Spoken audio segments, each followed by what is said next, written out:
আজকের দিনটি ছিল রিমঝিম বৃষ্টির কোমল ছোঁয়ায় ভেজা এক অপূর্ব দিন। যেন প্রকৃতি নিজেই আমাদের ভ্রমণকে আরও রোম্যান্টিক আর প্রশান্তিময় করে তুলেছিল। অফিসের ব্যস্ততার মাঝেই হঠাৎ করেই ঠিক হলো সবাই মিলে একটু ঘুরে আসব। কোনো দীর্ঘ পরিকল্পনা নয়, একেবারে স্পন্টেনিয়াস সিদ্ধান্তে কলিগদের সঙ্গে রওনা দিলাম চট্টগ্রাম চিড়িয়াখানার উদ্দেশ্যে। প্রবেশ করার পর থেকেই চারপাশের সবুজ পরিবেশ আর রিমঝিম বৃষ্টির ফোঁটায় ভেজা নির্মল বাতাস মনকে অন্যরকম প্রশান্তি দিল।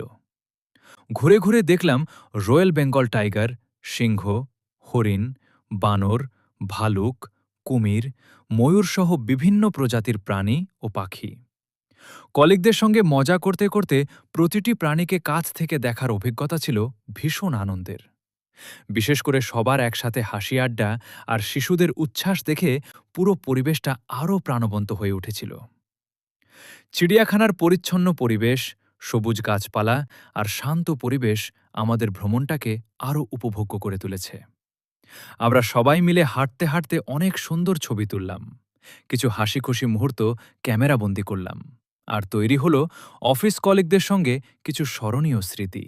বৃষ্টিস্নাত এই দিনটি যতটা সুন্দর আর আনন্দময় হওয়ার কথা ছিল, বাস্তবে ততটা হয়ে ওঠেনি।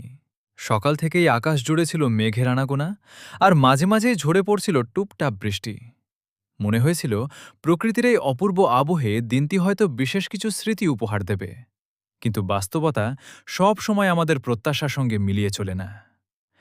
দিনের অনেক পরিকল্পনাই বৃষ্টির কারণে বদলে গেছে, কিছু ইচ্ছা অপূর্ণ থেকে গেছে, কিছু মুহূর্ত ঠিক যেমনটা কল্পনা করেছিলাম তেমনভাবে উপভোগ করা সম্ভব হয়নি।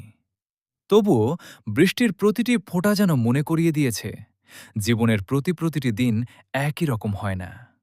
কখনো আনন্দে ভরে ওঠে, আবার কখনো কিছুটা অপূর্ণতা নিয়ে শেষ হয়।